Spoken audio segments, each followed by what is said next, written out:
ओम शांति। कहावत है, अति का अंत।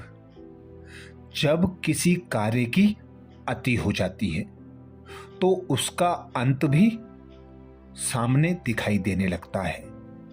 ऐसे ही आज के समय चारों ओर दुख है, अशांति है, रोग है, भय है, चिंता है। हर ओर दुख की अति है। पापाचार, भ्रष्टाचार, अधर्म का बोलबाला है।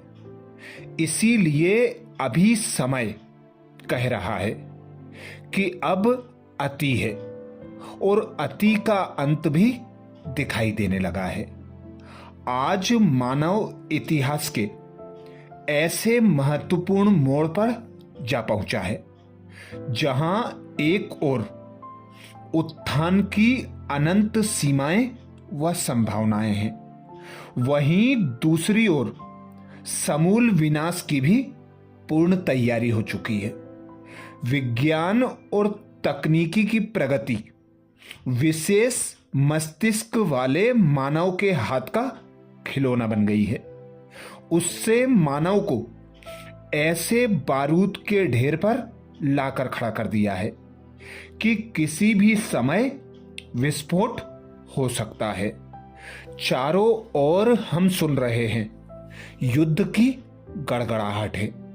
हर ओर से यही आवाज सुनाई देती है कि विनाश हुआ कि हुआ। एक बम गिरेगा कि चारों ओर विनाश लीला प्रारंभ हो जाएगी। एक बम गिरेगा कि चारों ओर विनाश लीला प्रारंभ हो जाएगी, क्योंकि सभी ने जो मिसाइलें बनाई हैं, प्रक्षेपास्त्र बनाए हैं, ऐसे ऐसे परमाणु बम, अणु बम बनाए हैं जिनसे सारे विश्व का विनाश सहज हो जाएगा।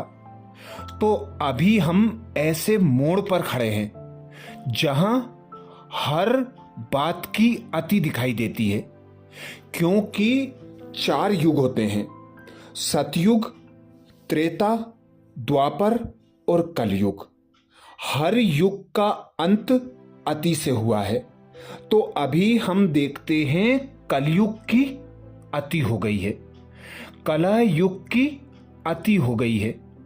तो कलयुग के बाद समय आना है सतयुग का, पूर्ण शांति का। इसीलिए कहा जाता है, अशांति की अति ही शांति को समीप लाएगी। मानव अपने मूल स्वभाव शांति, प्रेम, आनंद से अपना संबंध तोड़ चुका है और भौतिक साधनों के चंगुल में फंस चुका है। मानसिक तनाव चरम सीमा पर है। कुछ दिन में कहीं ये धरती मानसिक रोगियों के साथ न जुड़ जाए। आत्महत्या, हृदय घात से मृत्यु, दिनों दिन प्रदूषण का बढ़ना, यहां तक कि अनिद्रा के कारण लोग दवाइयां खाकर सो रहे हैं। इसका कारण मानव मन का प्रदूषित होना है। आज तनाव हर क्षेत्र में इतना अति में है कि उसका कोई और छोर नहीं रहा। जागृति के अभाव ने हमें उपरोक्त परेशानियों में उलझाया हुआ है। अब आप ही बताइए, उपरोक्त बातों से आपको क्या लगता है? आज तो हालत ये है कि मानव मानवता का ही दुश्मन बन पड़ा है। ना वो जो कर रहा है उसका उसे पूर्ण ज्ञान है और ना ही उसके होने वाले परिणाम से उसे भान है। बस करते ही जा रहा है। आज हम इस हाल में खड़े हैं कि हमें कुछ सूझ भी नहीं रहा, लेकिन ऐसे में सोचने की जरूरत है। सोचा जाए तो हम जाए कहां? जाने के लिए कोई ऐसा मार्ग दिखाई नहीं देता। क्या करें, कैसे करें, कुछ समझ नहीं आता। इस तनाव, अशांति और चिंता भरी जिंदगी में व्यक्ति शांति के लिए कहीं मंदिरों में, मस्जिदों का सहारा लेता है, तो कहीं मेडिटेशन, ध्यान आदि का सहारा लेता नजर आ रहा है। कोई शास्त्र का अध्ययन करता तो कोई वेद, वेदांत और तत्वबोध के विश्लेषण में दिखाई पड़ता है। हाँ, पर एक बात हम सभी सुनते आ रहे हैं कि यदा यदा ही धर्मस्य ग्लानि भवति भारत अभ्युत्थानम् धर्मस्य तदात्मानं सृजाम्यहम्। ये श्लोक इस समय प्रासंगिक प्रतीत होता दिखाई दे रहा है। ऐसे धर्म ग्लानि के समय क्या परम सत्ता परमात्मा के आने का उचित समय नहीं दिखाई देता? समय को समझना मनुष्य के वश में रहा ही नहीं, और जो कालातीत है, समयातीत है, जो जगत नियंता है, जो निर्बंधन है, जो मुक्तिदाता है, वही हमें समय का सही ज्ञान दे सकता है, और वो आ चुके हैं। हाँ, हम आपको यही बताना चाहते हैं कि परम ज्योति शिव परमात्मा के आने का और पूरे विश्व के मानव को ऐसे अंधकार से छुड़ाकर प्रकाश की ओर ले चलने का समय यही है। गीता बोधित श्लोक के अनुसार ये श्लोक बिल्कुल ही समयोचित है।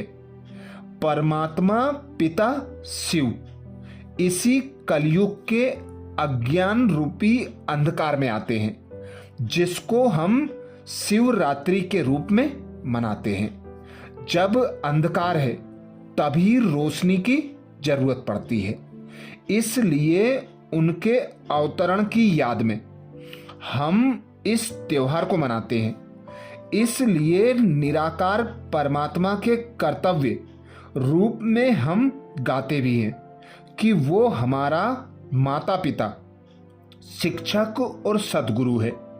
तो निश्चित ही उन्होंने आकर इस धरा पर ये कर्तव्य किया होगा। शिव माना ही कल्याणकारी, और हम सबका कल्याण करने के लिए पुनः इस सृष्टि चक्र में उनका आगमन होता है, और वे जग कल्याण करते और कराते हैं। इसी की यादगार में हम शिव अवतरण का पर्व शिवरात्रि मनाते हैं। तो आप भी इसको जानें, इसको समझें और समय अनुसार प्यारे पिता परमात्मा से मिलन मनाकर सुख शांति का वर्षा ले लें। समय उचित समय का आईना है। अगर समय पर कार्य ना हो तो उस कार्य का महत्व घट जाता है। समयानुकूल जो घटित हुआ है उसमें समय का महत्व है, ना कि आपका। लेकिन समय से पहले समय को पहचानना विवेक है, ज्ञान है। आज अविवेक हावी है, अर्थात अज्ञान अंधकार है। समय भाग रहा है, उसे पकड़ना तो दूर, उसके हम आसपास भी कहीं नहीं है। कौन कहेगा समय जा रहा है? कौन कराएगा समय की पहचान? क्योंकि सभी तो इस कलयुग के दौर के समय को भूले हुए हैं। समय की पुकार है कि मुझे पहचानो, मुझे बदलो, लेकिन असंभव, मानव के वश में नहीं है। इसलिए समय के संज्ञान को जो समयातीत है, कालातीत है, वही दे सकता है, और वे हमारे साथ हैं। हम सबके प्यारे परम पिता परमात्मा शिव निराकार। समय की पहचान देने के लिए अगर खुद ही खुदा आ जाए तो कितना अच्छा हो।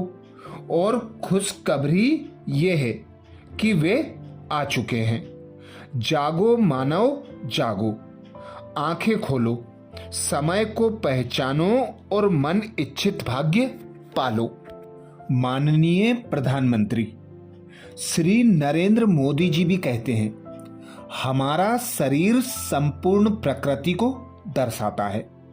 जब हमारी प्रकृति ही बदल जाएगी तो हम उससे कितने दिन तक चल पाएंगे। आज हमारा इंद्रियों पर संयम नहीं है।